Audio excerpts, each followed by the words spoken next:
Welcome to the Goal2Go podcast, week 2, episode 2. NFL preseason still here.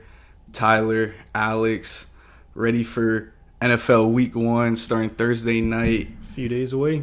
Yes, sir. Recording on Tuesday. Gonna start off this episode. We got our predictions for season awards, Coach of the Year, MVP, all of that, along with our week 1 predictions. Be keeping track throughout the season. Who's going to finish with the better record on our predictions. So you guys already know we're going to get right into it. We're going to start with our predictions. Coach of the Year, I got the Miami man, Mike McDaniel. I just think he's got a lot of weapons here. First time really going to show out. Coming from San Fran, brought Mostert with him. You got Tyreek. It's to his year to prove himself. Boom or bust for him. I mean, there's really no in between. You got Waddle back for the second year with Tua. That connection only gets better. I just think the defense is solid. Byron Jones on the PUP hurts. But, I mean, they're going to bounce back. Defense is straight. Noah Igbabu, however you say his last name, he's going to have to step up with Byron out. I mean, first-round pick. It's time for him to show us something. I mean, otherwise he's not getting extended. Might just get cut, honestly. But yeah, I got McDaniel for Coach of the Year. McDaniels is solid. I think the Dolphins will be all right. But I'm high on the Chargers this year, and my Coach of the Year is Brandon Staley. I think this aggressive offense, they're going to put up a bunch of points. Also, if they come in first in arguably the toughest division, everyone's talking about that now, so I think that'll come into play. And if they win that division, either them or the Bills are going to have the best record in the AFC. And I also think Brandon Staley, like his impact on the offense and how it's ran in the NFL, I think he can have like that Sean McVay impact like they did a few years ago, where the aggressive Brandon Staley uses going for it on fourth down like all the time, being super, super aggressive. I think that can be like the big shift in the league if the Chargers are able to produce. And with all that going on, the big implications on the offense and just everyone seeing how that offense is ran and kind of the impact of shifting the league, I can see Brandon Staley getting that award this year easily. All right, so you got Staley. Yeah. Moving on, we got MVP awards. I mean, I want to lock in Pat Mahomes' little, I guess, bounce back year. Had a down year last year. He threw more interceptions than he did his entire career. But, I mean, I'm also with Tom Brady maybe coming back for his last year. I feel like, I don't know if Brady ever has a chip on his shoulder, but he doesn't even want to be there. Yeah, I mean, bro, it's his time. I mean, he came back for another year. He's got to prove something. I mean, you don't just retire and unretire, show nothing. But I got Mahomes locking in. He's going to prove without Tyreek Hill, he can still play. You said it last week, the Andy Reid offense. I mean, he's a quarterback whisperer. I think Mahomes gets it done this year, returns that MVP form.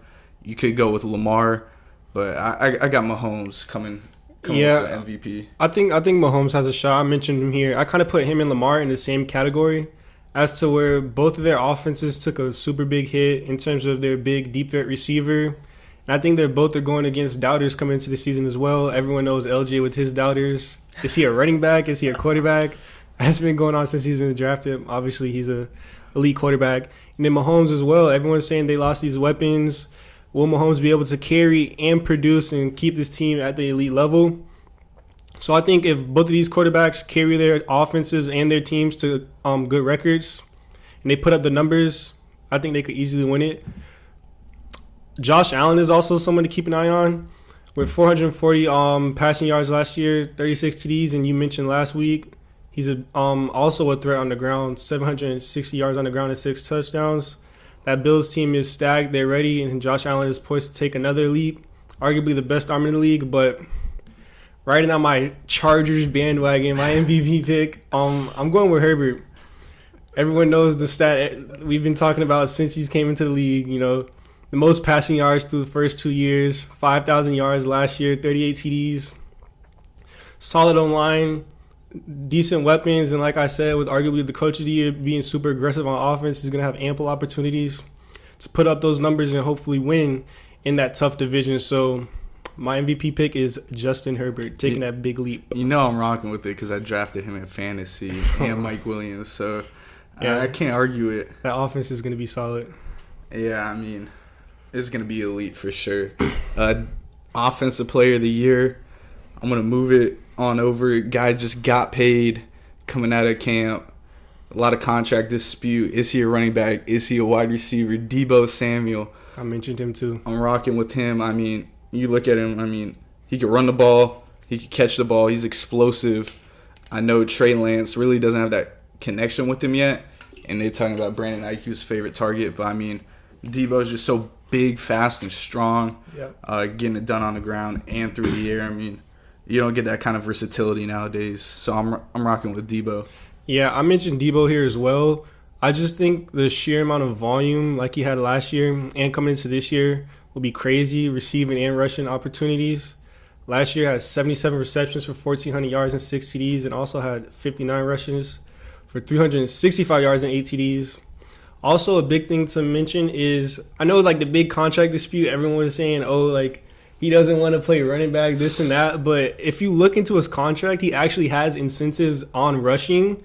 So he gets a $650,000 boost if he gets 380 more rushing yards, and then $150,000 pay incentive for 3+ rushing TDs. So I think the kind of misconception there was he's still willing to be a running back. Just pay him for it. I was just going to say, you getting used more. Your body's getting beat up more. Mm-hmm. You're getting taxed. You might as well get more money out of it. So he's going to get paid for it, and I think they'll continue to use him. Another name I mentioned was Devontae Adams.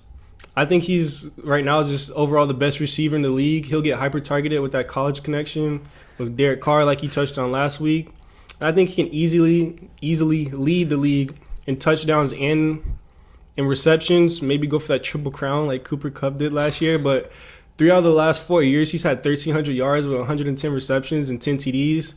And the 1 year, he only played 12 games, missed a few in 2019 due to injuries. He also had 1,000 yards. So, I mean, he's going to put the numbers up.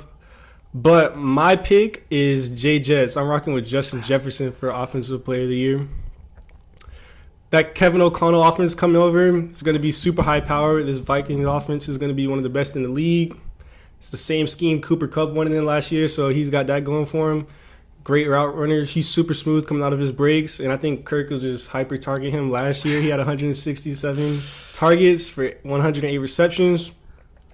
And also, I think in this scheme, we'll also see him take more of that Kupp role, and he'll be in the slot a lot more. So they'll scheme him open, give him those easy looks across the middle for Kirk. And I think Justin Jefferson has a pretty solid chance of winning it. It's going to be the year of the receiver, bro. I think the quarterback is like still the most important position, but I think you're going to see a lot of receivers put up some good numbers this year. I was going to say, you got to look into how many Vikings games are prime time. It must be a career low for Kirk Cousins, hopefully. I think Justin Jefferson can overcome that.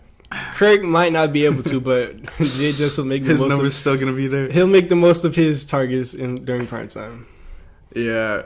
Defensive Player of the Year. This one I think we'll agree on. Yeah, I got Myles Garrett coming out, Cleveland Browns. It was between him or Watt last year, really coming off the edge. But if MG, he stays healthy, that's the only thing. He'll miss a couple games here and there. You got Clowney on the other end taking some pressure off him for another year. But, I mean, just the way he's able to – you leave him one-on-one, he's getting to the QB no matter what. He power rush, finesse. The way he drops down and contorts his body's insane for his size. Just too fast. And week 1 going against Baker Mayfield, they were talking a lot, bro. He said he's ready for him, so maybe a little 3-sack game to get the year started. Do you see that video of Baker trying to take his words back? Yeah, he was like, I didn't say it. Media misconstrued. So I was trying to figure out what he actually said, and there was nothing. Yeah, he had no defense for it, but. Yeah, I'm gonna just go ahead and agree with you on that. I think Myles Garrett will also win this award. I think he's the best pass rusher in the league right now. With Watson being out, I think this offense will start a little slow, and that defense will have to step up for him big, and that's just more spotlight, more opportunity for Myles Garrett. He's had 10 plus sacks and tackles for losses in the last 3 years, and last year he went crazy with 16 sacks and 17 tackle for losses, 33 QB hits. He's just gotten better every year, and this year I think he just takes that next step. I also mentioned Micah Parsons, who finished second last year in Defensive Player of the Year voting in his rookie year.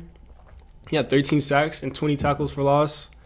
I think he's a better pass rusher than off the ball linebacker. I really don't know what they want to how they want to use him over there in Dallas, but I don't. I think they just need to stick him on the line on the edge and just let him rush the passer because bro, some of the moves he does off the line is just crazy, bro. He's a crazy athlete, but they use him everywhere. He'll carry that defense. And then my sleeper pick is Max Crosby. So I know he only had 8 sacks last year, but he also had 13 tackles for loss. Adding Chandler Jones will really help free up some of them double teams. He's an elite speed rusher. Playing in the AFC West, like I mentioned, have a lot of opportunities to just sit back and go after the quarterbacks. And he also led the league in QB pressures last year with 101, according to Pro Football Focus. So learning from Chandler Jones, getting a lot more one-on-one opportunities because you still got to respect Chandler Jones. Even though he's getting up there in age, he still can produce. I think Max Crosby is a nice little sleeper pick to keep an eye on out in that division. Yeah, I like Max Crosby coming off the edge, but I mean, you talked about it. There was really last year nobody else on that defense doing anything. No one else. Not even in any other position, really. So the Chandler Jones definitely going to help him out. Moving on, Offensive Rookie of the Year. I'm taking Breece Hall, even though he is on the Jets. I think it's a big year for him. I was looking at the numbers. 4 of the last 9 Offensive Rookie of the Years since 2013 have been running backs. Only 1 receiver, I believe, for Offensive Rookie of the Year. So, I mean, you really got quarterback or running back when you look at it. And I don't see a rookie QB really winning this year. So, I'm taking Breece Hall. Yeah, I went with Breece Hall as well. First running back taken in the draft last year. I think they actually traded up for him in the second round. And I was looking at his numbers earlier today at Iowa State, which were just insane.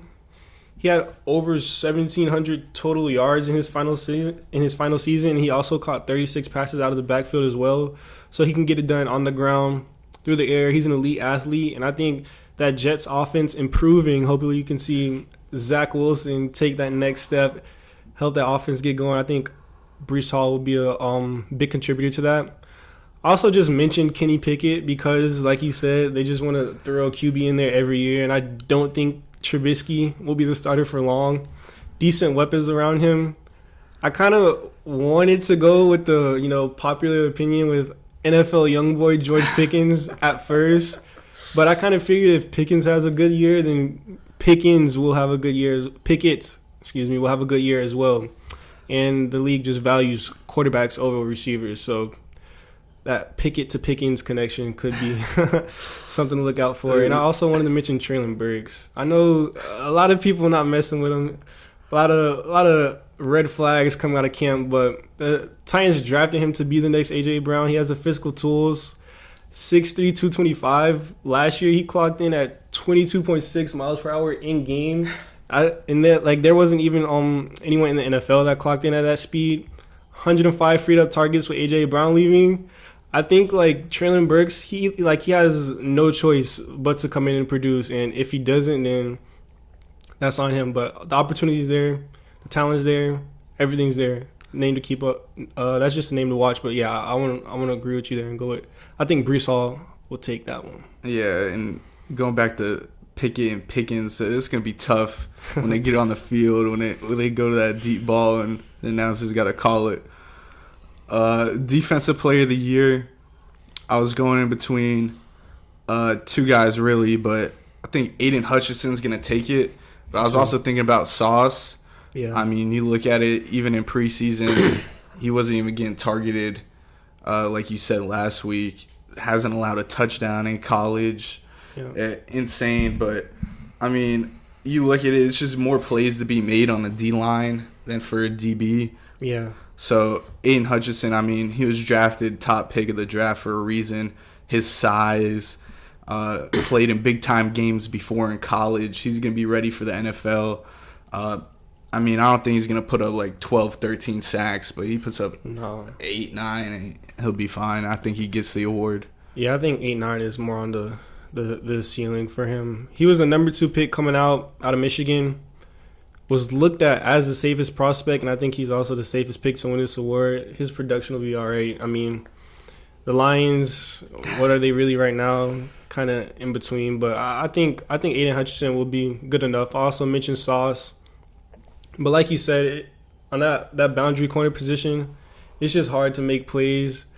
I mean, if he's out there not getting target and not allowing catches, then he's doing like a really good job, but it really won't show up on the stat sheet, so it's kind of hard to grade that.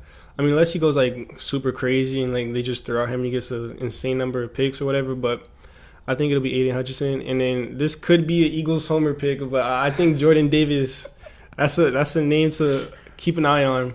He's had a solid camp, and I think what made him so productive at Georgia is they played him on a snap count. He wasn't an every down player, and he'll be going into that same role in Philly. We got a super, super deep D-line. So he's going to be playing next to Fletcher Cox and Javon Hargrave. He'll be able to rotate in and out. So that means his production will be pretty good because he'll be fresh on pretty much every play. So learning from them 2 guys inside will really help. And then, I mean, you still got to respect Fletcher Cox. Javon Hargrave had a career year last year. So that'll really help him get those one-on-one matchups. I think he'll be able to win on the interior defensive line. So Jordan Davis is a name keep an eye on, but I think it will be Aiden Hutchinson. A little biased. I mean, you could say that, but I think he was nice pick. coming out of Georgia. I can't lie. Moving on, last award for the year, comeback player of the year. I got Christian McCaffrey. CMC hasn't played a full season since 2019. Last 2 years combined, he played in only 10 games. New quarterback, Baker Mayfield, maybe Sam Darnold. Offense maybe looks a little better this year. But I mean, CMC, the versatility, we've seen it before, the way he can run, catch it out the backfield, one of the best receiving backs we've seen. I think, he plays maybe 14, 15 games, comeback player of the year for sure. He's just got to stay healthy. That's the only thing that's been his question mark for his whole career. Yeah, CMC was pretty much kind of the obvious pick for me here. I picked him as well. It was between him and one other name that I'll touch on in a little bit, but I think CMC is the clear pick here. Like you said, he's been banged up the past 2 years. 2019 was the last time we saw him healthy on the field, and he went like absolutely berserk. 1,300 yards rushing and 1,000 yards through the air with 116 receptions and 19 total TDs. That's insane production. So I think if he can get anywhere remotely near there, coming back off the injuries, it'll be hard for anyone to not give him that award. I mean, if he gets up in that best RB conversation again, which I think is possible, I think this award is his to run away with. Only other person I mentioned or thought it could be was Jameis, but I think if Christian McCaffrey has another one of his big years, I think it won't really matter. Although Jameis can put up a lot of numbers down there in New Orleans, got some more talent around him with Mike Olave. Thomas coming back. Mike Thomas coming back.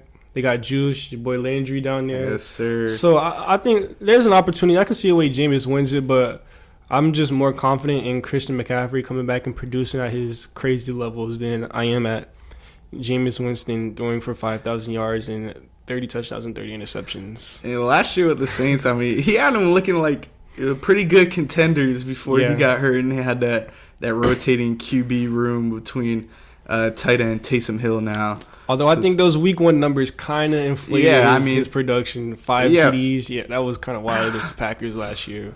Kind of an anomaly, but I mean, yeah, he could put up decent numbers and be up in there. And when you always look at the Packers, they always have that slow start too. Like there's always those first couple of weeks, everyone's like, "Oh, Rodgers is done," this and that. Yeah, and then they come back.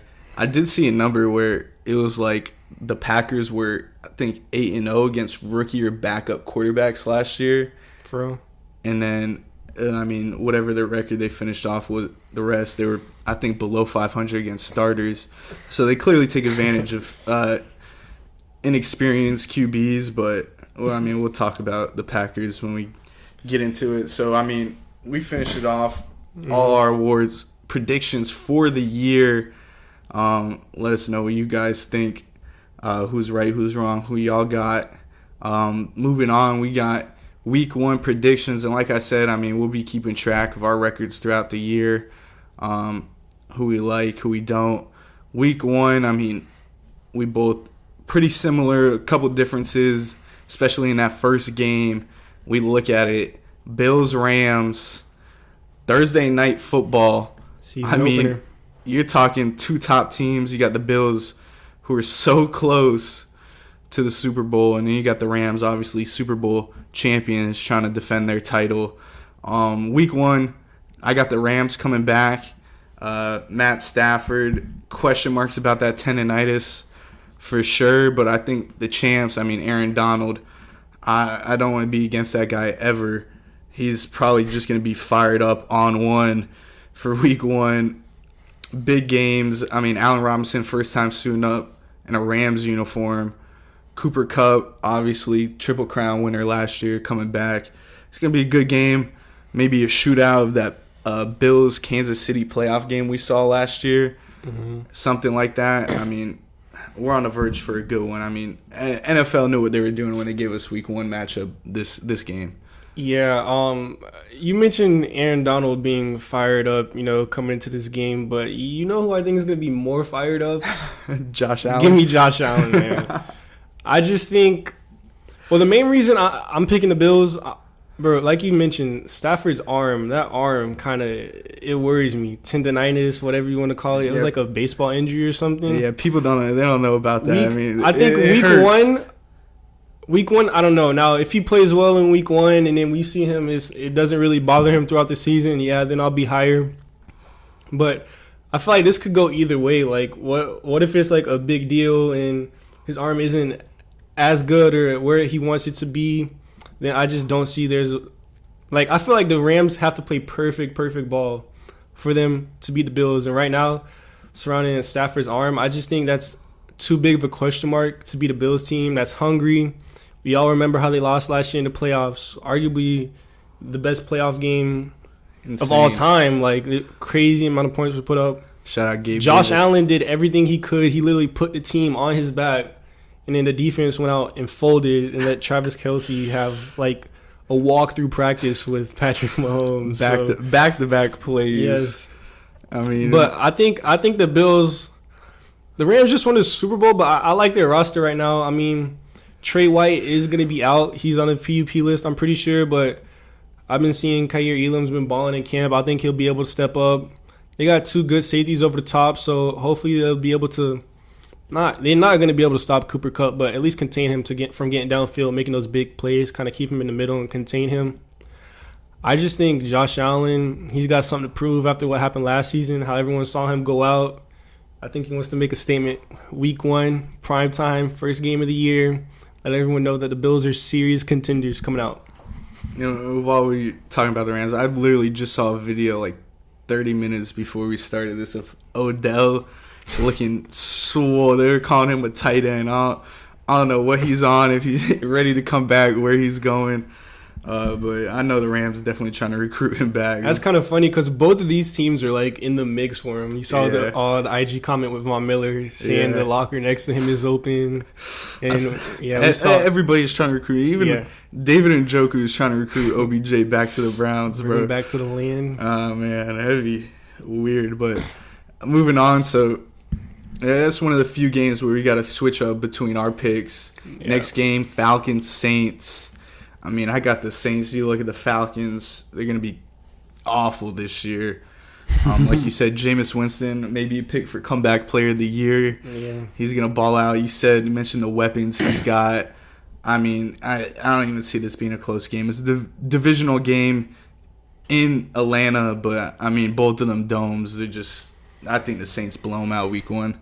Yeah, we kind of touched on how Jameis had 5 touchdowns week 1 of last year. And that could honestly happen again this year against this Falcons defense. I mean, AJ Terrell's no slouch out there in corner. He's a solid young guy, borderline elite. He's really good in coverage, but I mean, after that in the secondary, what do you really have? Not much. I think the Saints will pretty much just play physical football. They'll be able to get the run game going.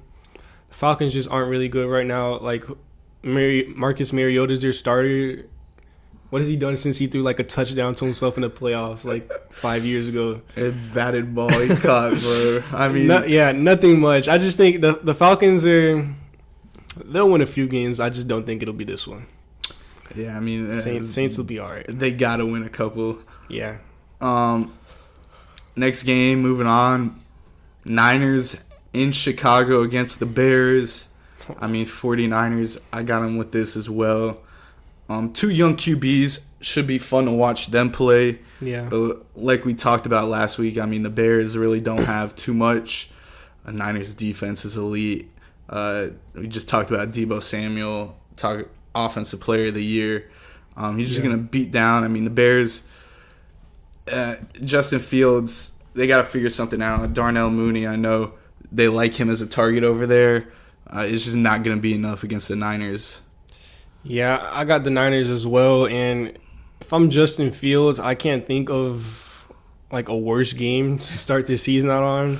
Like the Niners pass rush is crazy. With no O-line. Nick Bosa is also a name you could throw up in there for Defensive Player of the Year. He's insane. He's going to have like Fields, like I mentioned last week, playing a cardio simulator, running for his life. It's going to be tough. And also, I think the 49ers, Trey Lance has had like mixed. He's been having an up and down training camp. So I think week one, they're going to start kind of, slow and comfortable with him. A lot of screens to Deebo Samuel, get him involved a lot earlier across the line of scrimmage, close to the line of scrimmage. So I think the 49ers will be able to play safe football against the Bears since they're not such a good team. And, help Trey Lance build up that confidence so then we can really start seeing how good he is and if he can be the future quarterback for this team. But, yeah, like you said, I think the Niners should and will easily win this game. Yeah, you're going to see a lot of Mitchell, maybe even Jeff Wilson getting in the running back mix with them, and Deebo, like you said, and check downs all day. I mean, I don't see Trey Lance throwing more than like 25, 30 passes maybe. Especially in that Shanahan offense. Yeah, in Chicago too. Moving on, we got divisional matchup, Pittsburgh in Cincinnati. Steelers-Bengals, I mean, I got Cincinnati with this one and just saw Trubisky named as starter for week one. His former team, the Bears. He had one good season in Chicago. Since then, hasn't done anything relevant. He's been a backup. Yeah. I think on the Bills. Now, you talk about being named week one starter. I mean, Steelers fans going to be calling for Pickett by week 4. We'll see what happens. I don't know why they didn't just start him, bro. Like, it was a first-round pick. Just throw him out there. See what he can do. They called him the most NFL-ready QB, too. And yeah, I don't get that. And they always do this with the young QBs. They want to wait, and boom, they come on a scene and have a good game, and they start exploding. But I can understand if they're sitting behind, like, a good quarterback. Like with Jordan Love behind Rodgers, who we have not seen play yet. Like, that's... Or even with Mahomes, how he was behind Alex Smith. Alex Smith was a good, solid quarterback. Like you have Kenny Pickett sitting behind Mitch Trubisky. Like I don't think you really gain any upside from starting Mitch Trubisky. Yeah, and Miles Rudolph too. I mean, if we see him this year, insane. But I got the Bengals locking it up. Joe Burr responding after that Super Bowl heartbreaking loss. O-line was, big shaky against the Rams, but against the Steelers, you're obviously going to have to watch out for Watt off the edge, but they got Mika. Just not enough against the Bengals who are going to come out hungry for this game. Yeah, I also picked the Bengals, but I kind of see that I think this Steelers defense can really come out and punch the Bengals in the mouth a bit. Like you said, TJ Watt, he's always a threat. That defensive line is straight. So I could see them giving the Bengals fits early on, but I just think that talent in Cincinnati will just be too much for the Steelers to hang around with. And I think, Jamar has a big catch here or there. T. Higgins gets involved. Joe Mixon gets some touches around the goal line. And Joe Burrow just does Joe cool things and helps the Bengals cruise to this week 1 victory. Yeah, Joe Shiesty for the win in that Shiesty. one. Moving on, Eagles, Philadelphia in Detroit against the Lions. Both picked your Philadelphia Eagles for this one. I mean, Jalen Hurts, a lot to prove this year. A lot Ryan new guy on outside, A.J. Brown. Still got Devontae Smith in there. Yep. Just traded Jalen Reagor, which I'm not even going to bring up who they could have drafted there.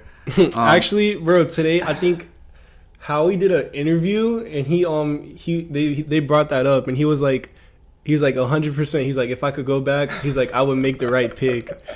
I saw a quote like right before I want to know when they were in that draft room. Because how he explained it, he was like, what he said, he was like, from that point, he's like, we just got to draft the best player available. He was like, at the time, we had 2 tight ends who were really good across the middle, which we did. We had Dallas Goedert and Zach Ertz, who was kind of at the end of his career, but he was still solid over the middle. And he was like, we wanted the speedster outside guy that would kind of, fit the offense more complementary. He's like, they weren't really looking for a slot option inside, what Jefferson profiled coming out of LSU.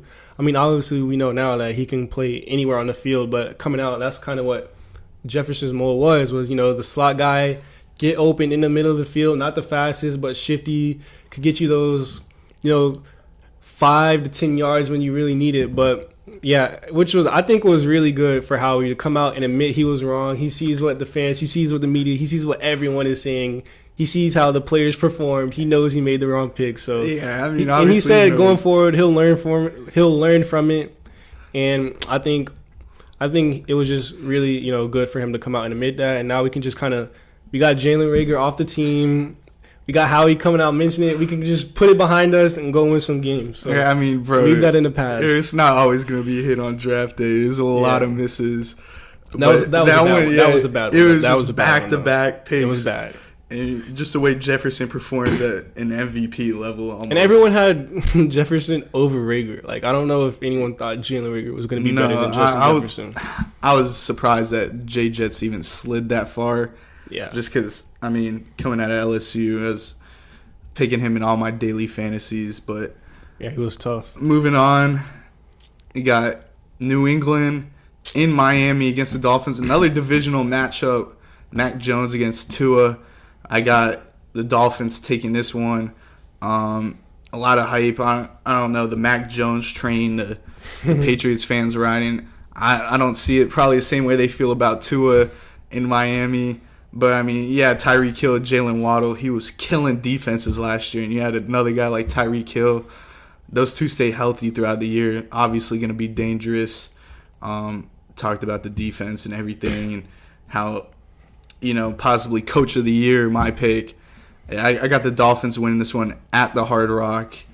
Game 1. The Patriots never play good in Miami either. They always the games Brady used to lose were in Miami. So, I mean, if Brady couldn't do it, Mac Jones is going to have a tough time doing it. So, I got the Fins. Yeah, and I just want to go back and touch on the Eagles real quick. Like you mentioned, you said Jalen Hurts has a lot to prove. I think the Lions will be a great game, kind of like for Trey Lance, for him to get his footing, hit some open receivers over the middle. A.J. Brown will be able to create separation. Devontae Smith, he'll be open. Like Dallas Goedert, he'll be open. So Jalen Hurts should have a pretty good week 1, get his confidence up. Only really question is Miles Sanders. He's been kind of banged up during the training camp, but at this point, I'm over Miles Sanders, bro. Like, are you going to be healthy and play, or are you going to be injured? Like, he plays, 4 games, and it's like a hamstring, and he's, questionable. Like, I'm over it. The Penn State Miles Sanders, Saquon Barkley, they never staying healthy. But, I mean, sooner or later, you're going to stay healthy for a season. I mean, I hope so. I drafted Sanders, so I know you're I'm over it. But, yeah, going on the Dolphins and the Pats, you pretty much touched on everything. New England never wins in Miami. It's always their toughest game. It always has been, coming down playing in that Florida heat. But especially now, usually it's been the Patriots that have the better rosters and the Dolphins upset. But I think top to bottom, the Dolphins have that better roster. The Dolphins might have been the most talked about team coming out of preseason. I feel like every day there was another clip of Tua underthrowing or perfectly throwing, or everyone arguing how good that pass was to Tyreek Hill. Will he be able to hit him down the field? How accurate was he? There's been so much talk about Tua come out of preseason. I think he's seen it. Tyreek Hill has seen it because he's backed him up multiple times on a bunch of podcasts. So I was about to say, all the media attention from them doing the podcast and all that probably didn't help their case. Yeah, but I think Tua will come out solid. And I think the Dolphins will get it done down in Miami. week 1. The Patriots it's just hard to find anything to like on that team. Like, I know Mac Jones he was a good quarterback last year. He has the high floor. That was kind of his thing, and he's serviceable. But like, other than Mac Jones, like, what is there to really like on that team? Any weapons? You like, got Hunter Henry. Yeah. I mean, that's a great tight end. He was great before he moved over into New England. But I think what I can give the Patriots credit for, what they always do well, is they'll run the ball. They got 2 decent backs, Ramondre Stevenson, Damian Harris. I think they'll be able to get it done on the ground, but I mean, it's just 2022. Like, you got to throw the ball, and I think that's where they'll struggle this year on offense, and it'll kind of hold them back this year. Yeah, definitely. Moving on, we got the Baltimore Ravens in New York against the Jets. Got the Ravens. Zach Wilson, I just don't think he might take that step forward, might not. But I mean, the Ravens might not even play. Yeah, he's questionable for week 1. You might see Joe Flacco out there. I think they should play Flacco. Just make sure Wilson's healthy. Yeah. I really, honestly don't think it matters. Action Jackson for the Ravens. Lamar, think he's got a lot to prove this year.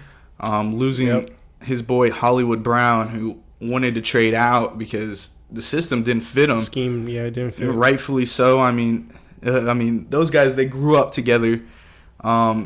And it's probably hard for Hollywood to admit that he wanted that trade and just finally, like, I know he's been wanting to trade for a while, but he went out publicly, said, I don't want to play here anymore. So Lamar has a lot to prove. He's got Bateman. Obviously, Mark Andrews, his favorite target. They're going to be running the ball. J.K. Dobbins is a question mark. But, I mean, it is the Jets what we were talking about. Did you see that video of J.K. Dobbins during training camp doing that drill where he was, like, limping off? Like, yeah, that didn't look good. Did you see his response? No, what did he say? He's like, you guys never seen an athlete walk or something like that. Like, it's not how athletes walk. It was pretty funny. That's somebody with a not fully healthy knee. But, yeah, I got the Ravens as well. I do think this could be a different question if Zach Wilson was playing healthy.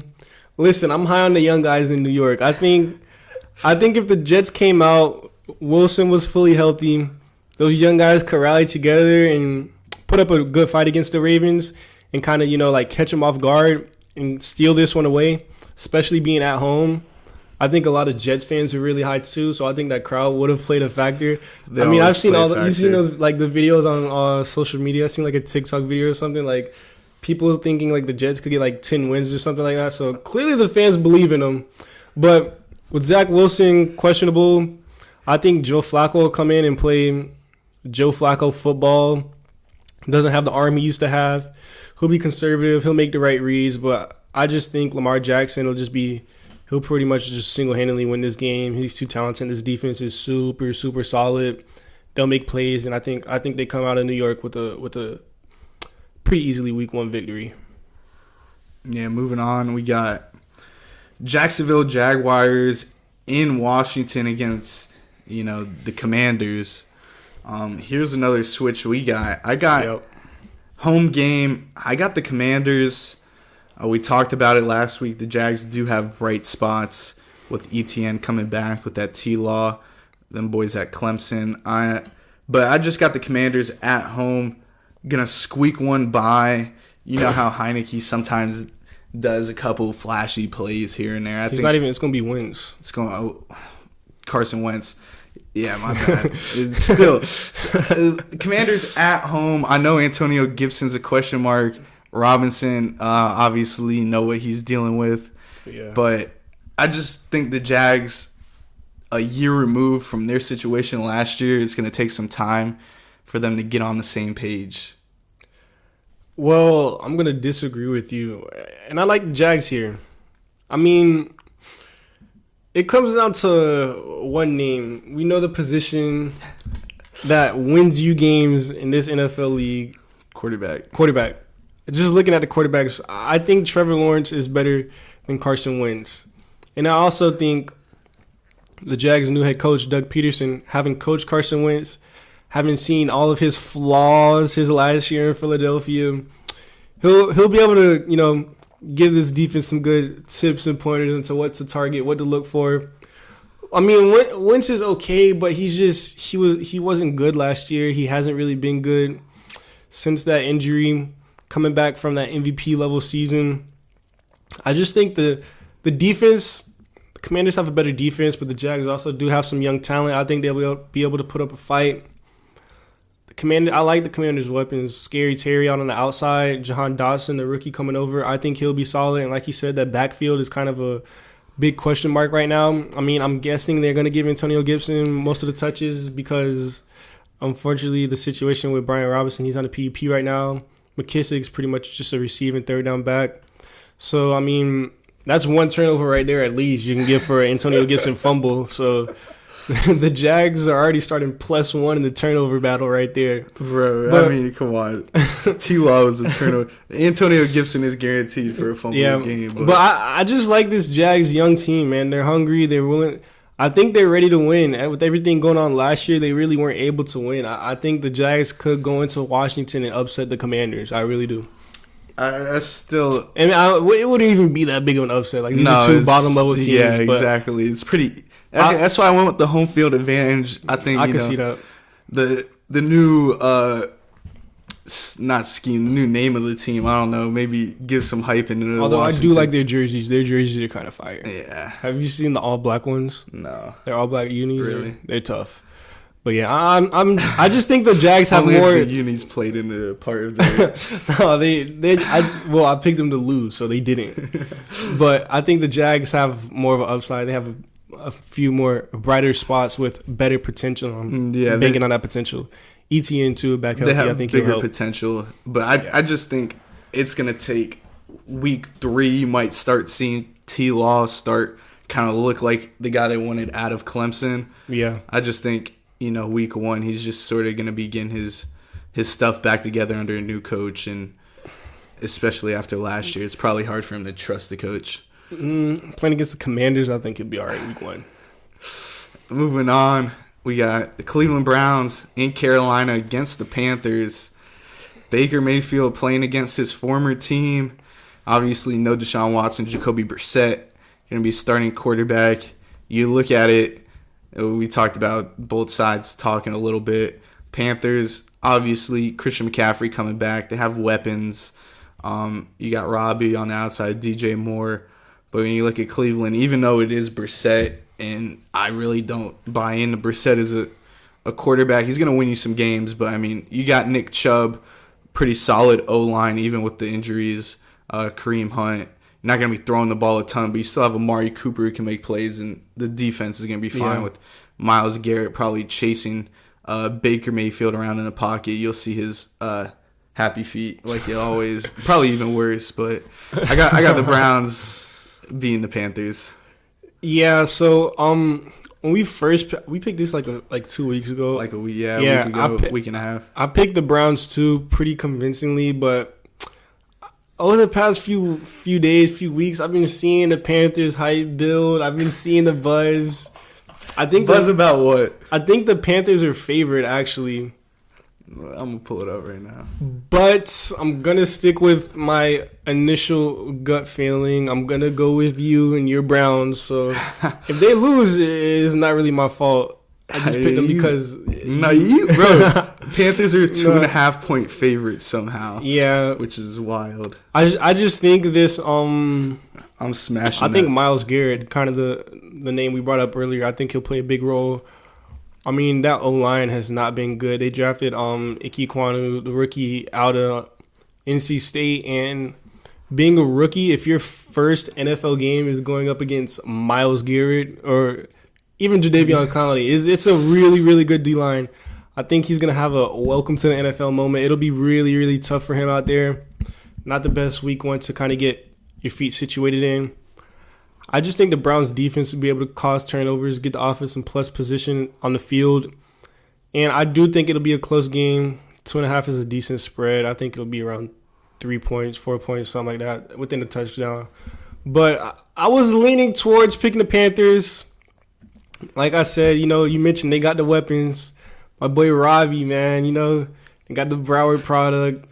DJ Moore has always been good. I think we mentioned last episode, this will be the best quarterback both of them have played for, unfortunately. Yeah, that's the saddest part. Yeah, CMC out of the backfield. Although I did see some reports saying they're going to try to like limit his control touches. his touches, but I think once they see him producing and making those big plays, they're going to want to just keep him on the field because he's like the only option they have to win and even be in games. And Baker likes to target the running back, right? He'll hit the running back out of the backfield, will he? I mean, the Browns used to run some screen passes with Baker. Yeah. He never threw to running back. It's usually just him scared in the pocket for his life. But I mean, like I said, bro, I think I said this the other day, just not even on air, bro. It's going to be fun to watch a team have Baker Mayfield running for his life against, my team instead of for my team. But it is what it is. Yeah, it's no Baker hate. I love Baker. But just watching his footwork in the pocket, it has not progressed at all in his whole career. Does it not worry you that he's coming back fully healthy? He could be fully healthy, man. I've watched him. He's unable to step up in the pocket. He's allergic to it. He just opens his stance up and just slings the ball. I mean, yeah, he's going to make some plays. He's got 100 heart. But, I mean, is it going to really translate when Myles Garrett's running down on you, bro? Like... And then what, he's going to throw the ball to Denzel Ward or Greg Newsome or Greedy Williams? Like, I got the Browns. Smash the money line if you guys are betting on this. Do you think the threat of another QB1 and Sam Darnold sitting behind him will increase his play or make him play better? I don't even know about that. The fact that that's even... If that has to be debatable, I mean, that just shows that Baker Mayfield's not good. Yeah, that's not the best QB room. Yeah, I'll ride with the Browns, bro. I'll ride with the Browns. All right. Dog Pound Nation, man. When you guys win that money off that money line bet, just send me like 5%. All right. Colts, Texans, moving on. Indianapolis in Houston. I mean, in Houston, what is there really to love about them? I mean, Davis Mills, yeah. He's looked solid last year. But I got the Colts winning this one. New QB. They went from Wentz to Ryan. Both of them major improvement. Older QBs. Matt Ryan, I mean, he really didn't have a team last year, so it's hard to kind of judge him really for what, type of Matt Ryan you're going to get. Obviously, probably not an MVP. But you got JT. I mean, he could just carry that offense. Give him 30 touches. They beat the Texans easily. Yeah, I got the Colts winning this game too. Although I think this offense is going to be a little different. I don't think they're going to have to really rely on JT getting those 30 touches. Although he is capable. I like the weapons the Colts have out there. Pittman looking for a big step up wide receiver role. You know how Matt Ryan likes to throw that ball up to the jump ball receiver. We saw him do it with Julio. We saw him do it with Ridley. We saw him do it with Kyle Pitts last year. He likes to get the ball to his number one target, so I think that'll happen. Alec Pierce will be a solid wide receiver too, coming out of Cincinnati. I think he's crafty. He'll get open. And then Paris Campbell, the big question mark coming out of Ohio State. Will he finally be able to stay healthy? He was a speedster. He got drafted. I think he went the first round, didn't he? First or second round. I know he went pretty early just because he ran a super crazy 40 time. Nah, he was one of the fastest coming out. Yeah, I know he was super fast. Can he stay healthy? But kind of like you mentioned with the Texans, really nothing else going on over there other than Davis Mills. Hopefully he could take a step up. They got a lot of young talent, a lot of young question marks with Derek Stingley in the defense playing the secondary, the number 3 overall pick. I think they selected Jalen Petrie as well, the safety out of Baylor. He was a solid prospect. And then everyone, if you play fantasy, knows the Dameon Pierce hype train. I think he'll have a solid game. He'll be serviceable as a starting running back. But I just think the Colts are just a better team. That O-line too. Give Matt Ryan time in the pocket. Something that when Matt Ryan has a clean pocket, I think he's able to make solid reads. He'll be pretty good at being, a field general, getting the ball into his playmakers' hands. And I don't think we'll see MVP level Matt Ryan this year, but I think he'll be a lot better than he was last year and kind of remind people of, he's Matt Ryan. He can still play. But yeah, I think the Colts will. Yeah, people forget Matt Ryan walk away with this. Literally a game plan or a play away just from winning a Super Bowl, but one play call Julio away. catch was wild. Yeah. If anyone actually remembers that Julio toe tap, probably I used to say he was the best receiver back in the day. I mean, he stays healthy. Give me AB. Yeah, toe tap Tony. AB, and I was riding the Julio train when it was the top 3 receivers in the league were AB, Julio, and Odell. I kind of feel like you just threw Odell in there. Well, yeah, back in 2014 when they were all. I mean, his rookie year, yeah, but. I think it was just one season. AB and Julio had longer stretches. Yeah, were a step above Odell. Oh yeah, I agree with that. Yeah. But I'm just saying what other people might have said. Odell just had the hype because he was light skinned, had the curly hair. Catch was insane bro, too. Early 2010s was light skins were winning, bro. Curry, Splash Bros. Odell was going crazy. You agree with that? No, shout out Odell, bro. But yeah, AB better. Yeah, we'll see who he signs with this year later on when he's healthy. But you said that Dameon Pierce hype train, and I bought into it, so hopefully it's real. Yeah, I got some Dameon Pierce stock as well. Moving on, we got the G-Men, the New York Giants, on the road against the Tennessee Titans. Locked in the Titans on this one. I mean, Daniel Jones. What is this? The Giants really? Kadarius Toney. Got a weapon there. KT. Is Saquon ever going to be healthy? I think he will. Like the Miles Sanders question marks. But, I mean, I got the Titans, Derrick Henry, Tannehill. He's just going to be regular as always. And they're going to squeak away at home. Not even squeak away. They'll probably win by more than a score in this one. But Daniel Jones, really not too much to love about him. They need to figure something out in the QB room, and the O-line's very, very bad as well in New York. It's young too. Yeah, I think the Titans are the easy pick here. Although I do think you're a lot higher on the Titans than I am.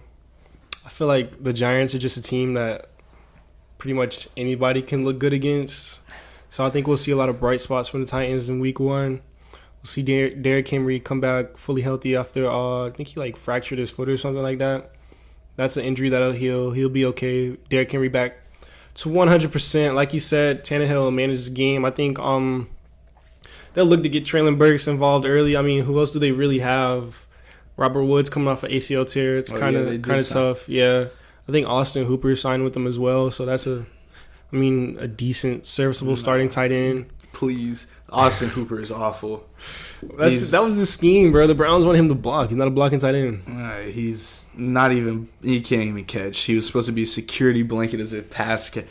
Austin Hooper was the most overpaid tight end of all time, and the Browns just messed up with that one. Just like David Njoku might rifle that this year. David Njoku is gonna ball. I think he will have a good season. But yeah, the Titans, I mean, what is there really to say? Giants, not a good team. I think Brian Dable will get this team heading in the right direction, but just not Week 1 against the Titans. Titans are a good team. Finished first in the AFC last year, I'm pretty sure. So 3 years in a row, maybe? Yeah, they know how to win. I don't think they will finish near the top this year, but against the Giants, I think they'll get out on the right foot.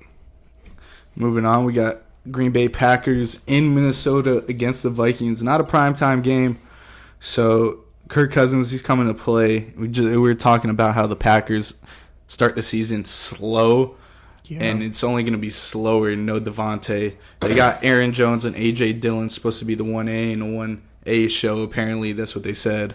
So expect them to get involved. But, I mean, Rodgers always starts slow and probably off, I don't know, maybe if he's off a perk, he might do fine. Ayahuasca trip that you've been seeing. Go ahead to South America real quick before Week 1. Whatever Rodgers is doing in the offseason, it takes him a couple weeks to get back and readjusted. So I think, the Vikings going to win. We talked about, Jay Jets for Offensive Player of the Year for you. I mean, too good. Thielen, Cousins loves him in the red zone. That's his favorite target. Dalvin Cook. Even Madison is the backup if Dalvin Cook ever gets injured. Their run game's solid, and Dalvin Cook's one of the best. Mm-hmm. He can catch the ball too. So I got the Vikings at home.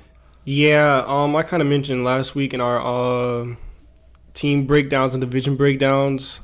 I think the Packers will win the division, but I think their offense gets off to a slow start. Like you said, a lot of question marks around those weapons. Aaron Rodgers has been like on a podcast tour the last week or so, last few days. He's like on everyone's podcast, so he's got to get his mind back in football. I think it'll be a slow start, but I think this has an opportunity. If not, the Bills Rams. I think this could be like the big game of the week, where you see an elite defense in the Packers go up to what I think is going to go up against what I think is going to be an elite offense, and I think that'll be a fun matchup. You have Jair. He'll be on J-Jets, Bakhtiari, and Neil Hunter coming back fully healthy. They'll be going at it. The Vikings have a decent receiving core. And I think the Packers secondary is really good too. Like I just mentioned, Jair. They got Eric Stokes. Rasul Douglas turned his career around in Green Bay. Unfortunately, he couldn't do that for Philly. And then they got your boy 23 Savage back there, Darnell Savage. He's a good starting safety. So I think both of these teams' strengths will be going up against each other in this week, and it'll be a fun matchup. But at home, I think the Vikings will start hot. Packers with the question marks on offense. Really, I think it'll take them a few weeks to find out who that receiver one is going to be, who Rodgers trusts, because we know Rodgers only throws the people he trusts. So I think it's going to take a while for Rodgers to see who steps up in that receiver room and who makes plays for him to be able to trust before that offense does get rolling, which I think it will eventually. But coming out week one, I think it'll be a really good game, really entertaining game. A lot of big plays made on both sides, but I got the Vikings squeaking this one through. Yeah, you said Rodgers trusting that receiver. You saw on the podcast, he said start bench cut. I did see that, yeah. He's starting Devontae, benching Jordy Nelson, and cutting Donald Driver. And then Devontae had an interview with the I think the Pivot with Ryan Clark and Fred Taylor on their podcast, and he kind of talked about how he was able to gain Rodgers' trust and kind of what made him the receiver that he is in the league. He was like, as a rookie, he was coming in. Jordy Nelson was still there, coming off a big season. Randall Cobb, all those guys were still there. So he was like, the main thing he's known for are those releases. He was like, I just had to win instantly off the line. So when Rodgers looked, he's like, I was there, I was open. So like, he had no choice but to throw it to me. So I think that was kind of cool how, Devontae Adams kind of had to, what he's really known for now, those crazy releases off the line where it looks like he's playing basketball, was he kind of developed that just to gain Rodgers' trust. So that just shows that Rodgers' presence, his skill level, and everything is, he elevates his receivers, he elevates his teammates. So I think we'll see that this year, but it'll just take a few weeks. It'll take for Romeo Doubs to create a release move or find a special way to run a route so that Rodgers always sees him or something like that. Or there's no Jordy Nelson there like no Devontae. It's not like he has many options, so he's got to find somebody. Yeah, somebody. I mean, something's gonna click. I like their young core. I think it has potential. Lazard, he's solid. He has experience. I think he has room to grow. Christian Watson, he gets fully healthy. He was a high upside early second round draft pick this year, and Romeo Doubs was a fourth round receiver who, he's had all the buzz come out of camp. So Randall Cobb's still with them. Randall Cobb is there in the slot. I think he'll get a lot of targets early, but I think those young guys have a lot of upside that Rodgers is going to try to tap in. Probably his most trusted receiver. Yeah, I think Rodgers will want to tap into the potential of those young guys because Rodgers isn't getting any younger. He wants the best players on the field. He wants to win now. So yeah. Moving on, you got the Kansas City Chiefs in Arizona against the Cardinals. Yeah. Got KC taking this one. I do think Kyler and Hollywood Brown's going to be a good connection. I just think the Chiefs. I picked Mahomes to win MVP for a reason. He's going to come out. No Tyreek Hill. He's going to show what he can do. And Travis Kelce, I know he's getting older. Everyone's going to say, he's got to hit his wall and his peak soon. But, he's a tight end. It's not really. I think he will. I think he will hit it this year. You think it's this? I don't think. I think it drops off. It's going to drop off, but it's still going to be elite. He's still going to be elite tight end. I think his numbers take a step back. Yeah, when you got Tyreek Hill taking the top off, it's easier for you to be all open. Those underneath routes and receptions. I think Kelsey's going to be just fine. I think so, too. Yeah, I got them beating the Cardinals. The defense, obviously, question marks, but you kind of clowned my pick of Clyde Edwards-Helaire the other day. I think somehow he's finally gets into his groove to what we saw at LSU, to where he could be that dynamic back receiving and rushing. But we'll see in the season. I got the Chiefs week 1 on the road. This was another game that I kind of, just picked early. I think I made these picks like late. Like I just put them in and just didn't really think about it. This is another one of those picks where I questioned myself, like with the what was that, the Browns? Yeah, but I picked the Chiefs. I could easily see the Cardinals winning this. They always start off so hot. Kyler Murray always looks like an MVP candidate in the first few weeks. The first few Before weeks the is Call of like Duty drops. Seems like the only time Cliff Kingsbury actually schemes his team. So he always looks good. The play calling looks solid.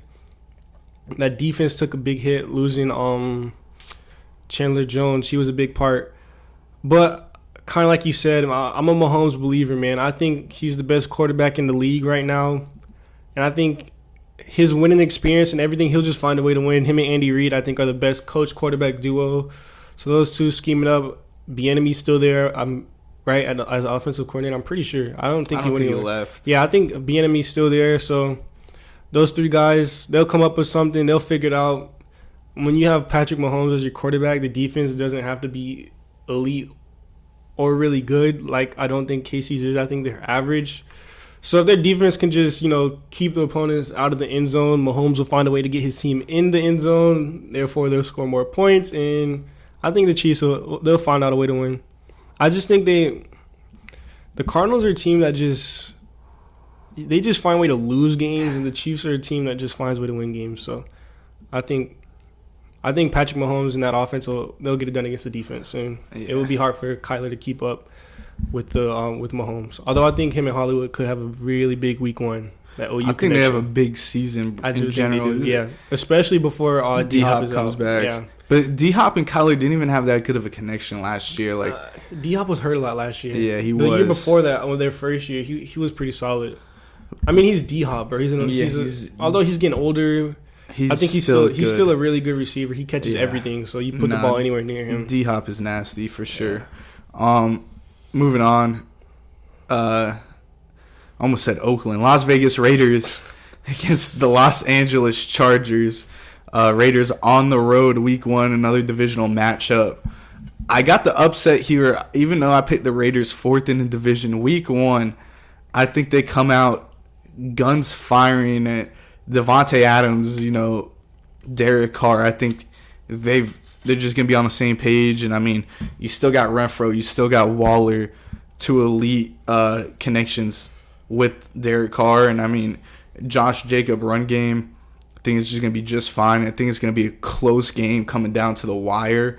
Possibly one of the best games that you might see in week 1. But, I mean, I got the Raiders somehow pulling it off on the road at SoFi. Going to be a shootout. Herbert's obviously going to have a good game and all that. But I just got the Raiders squeaking by. I don't have the Raiders squeaking by. I have the Chargers winning. Yeah, I know that. I think it's going to be hard for me to pick against the Chargers this year. I'm going to have to 17-0. 17-0 book it. No, I think week 1 coming out of the gate was like a lot of these matchups and a lot of these games we're picking. It's week 1, so it's hard to go off like who's hot, who's injured, who's this, who's that. Everybody's pretty much at their full strength, minus, some suspensions or injuries coming out of camp. But for the most part, no major injuries. So I just think the Chargers roster is just better than the Raiders, man. Especially, like you said, in LA, but I really don't think that makes a difference. I think they beat the Raiders anywhere. I mean, I don't even think in LA is like that much of a home field advantage for the Chargers anyway. Yes, so. It isn't. They never have anyone at the stadium. But I think this year they'll see there's a lot of hype. Justin Herbert, he's really good. That team is really good. I think people around LA find some time to make for the Chargers this year. Couple of what? Nah, that's what the Rams when the IG models pop out. But. No, you'll see some IG baddies pop up for the Chargers this year. Trust. Herbert doing some recruiting. Herbert. I think Herbert's single. I think right.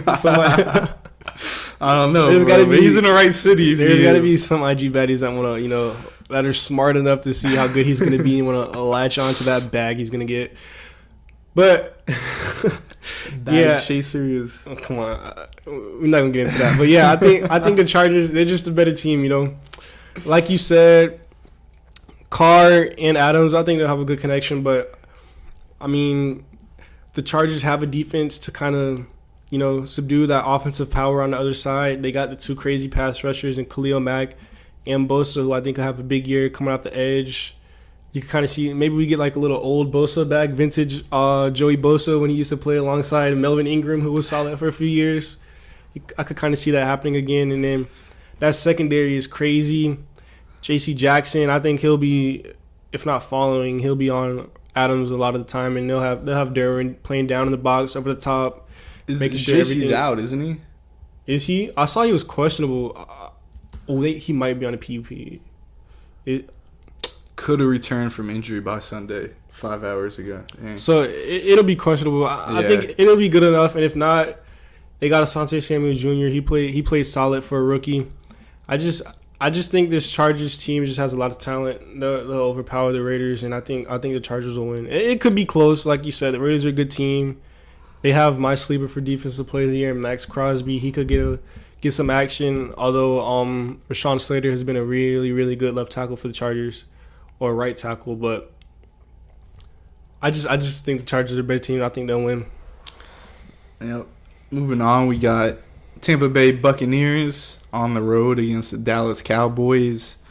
I got the Bucs taking this one. I think the Cowboys' offense is still going to be good without Amari.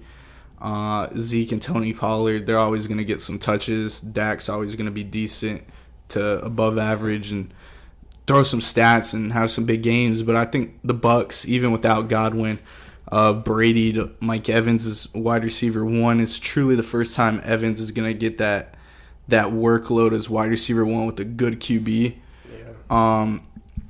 I got the Bucs taking it. They're just going to be too good. Defense is solid. I think Fournette's going to get some touches and run all over the Cowboys. Can Micah Parsons make some plays? And everyone always wants the question mark with the Diggs at corner, if he's going to get burned or if it's a pick. We'll see. But I got the Bucs on the road. I know Jerry's World's going to be packed, and Cowboys fans always come out, make some noise. But I think Brady, he can get it done on the road. He's too good, and I think he's going to come out week one and get a dub. Yeah, I'm still kind of disappointed in you picking the Cowboys to win the NFC East when I think the Eagles are the clear-cut better team. I mean, you saw the betting odds come out earlier today. Everyone, go ahead, bring it up. The team that has the most bets to win the NFC is the Eagles. So, the people have spoken. Money talks. People are never money talks. Yeah, when their pockets are empty, bro, and they got zero bread left. Their pockets will be looking very nice at the end of the regular season when the Eagles comfortably win the NFC. But like you said, you're just a lot higher on the Cowboys than I am. It could be because I'm an Eagles fan, but I just don't. To me, they're just like a better version of the Patriots almost. Like the Patriots are kind of the same where they don't have anything I really like. The Cowboys are the same, except they have Dak Prescott, who I think is a good borderline elite quarterback who can carry this team to wins. And they have CeeDee Lamb. After that, there's nothing else. I think CeeDee Lamb is a really good receiver. I wanted the Eagles to draft him. He didn't fall, but I think CeeDee Lamb and Dak will be a big connection. But outside of that, what do they really have? Zeke, there's question marks. Although he's an Eagle, I'm an Eagles fan. I've always been a fan of Zeke. I just like the way he plays. He's always super reliable. And then they want to get Tony Pollard involved. They're both kind of in limbo. Like who's the running back one? Who's going to get the touches? I mean, we might see it play out later on in the year, but week one, I think it's still going to be some question marks. And like you said, with that defense, I just think Tom Brady, he's seen pretty much every single thing there is to see in the NFL on the defensive side of the ball, and the Cowboys just don't really have the talent, I think, to keep up with the Buccaneers. Micah Parsons, he'll get his sacks. He'll make his plays like he always does. Like you mentioned, Trayvon Diggs, is his back going to be turned in coverage, or is he making a diving interception? He's just boom or bust. I mean, he's decent, but we've seen him get killed by receivers. But he'll create turnovers. I just think the Bucs will be too much for the Cowboys to handle week one. I mean, like Jerry World's gonna be rocking. Every Cowboys fan thinks this year's the year, so they're gonna be out there crazy. I don't think any Cowboys fans like Brady just because Brady's like he's like America's player and the Cowboys are America's team, so they don't like anything rivaling that. So, but Cowboys just I think the Bucs will handle them. It'll be a decent game. Wasn't this the week 1 matchup last year as well? When the Bucs, after the Bucs won the Super Bowl, I think they played the Cowboys on Thursday Night Football week 1. Maybe. I think this is the same matchup. I don't remember. But it was in Tampa and the Bucs won. Yeah, well, so either way, in Dallas, I got the Bucs winning. And the Bucs win. Yeah. Same result. The last game of the week, Monday Night Football, they made probably the worst game possible other than Russell Wilson returning to Seattle, 12th man, but it's Broncos country against the Seahawks, and I got the Broncos winning this game with pretty much ease. The Seahawks, are they starting Drew Lock or is it Geno Smith? They named Geno as a starter. Either way, I mean, does it really matter? That's probably even worse. I don't even know. At least Drew Lock's young. Yeah, you got Russell Wilson finally surrounded by some weapons. I mean, he's had weapons, but better O-line than he ever had in Seattle. Defense, it's not LOB, but I mean, it's a solid defense at the end of the day. And I think the Broncos, even in Seattle, Russ, I mean, he's familiar with it. He'll get it done. I just don't think the Seahawks have any firepower on the offense with Geno Smith running it. Yeah, like you said, looking at the games, I think this does have potential to be the worst game of the week. Like you mentioned, I think this is only the primetime game because of the Russ storyline. NFL pushing agendas on us. I think the Broncos take this game pretty convincingly. The Broncos they just have a better roster, like you mentioned. The Seahawks, I know we joked around with the Panthers being the worst quarterback room with Baker and Sam Darnold, but I might take both of them over Geno and Drew Lock. I probably would too. Yeah. I'm not gonna lie. I was a Drew Lock believer, bro. I thought Drew Lock was gonna be nice coming out of Mizzou, man. He had a crazy arm. He fell to the second round. I thought the Broncos got a steal. Classic. He's got a more like video clips on Instagram or like TikTok that have done better than his football play on the field. Like in the NFL, I mean, he was a dog at Mizzou, like you said, but like in the NFL, I mean, he's only in his rookie year, he was on the sideline turning up to that. What was that one song he was turning up like to? Jeezy, like it was like he's fucking with Jeezy. So, like, bro, but that's what I'm saying. Like, bro, he's just a clip guy. Like, he's just an entertainer, not a football player. That's crazy. He's an entertainer, not a football player.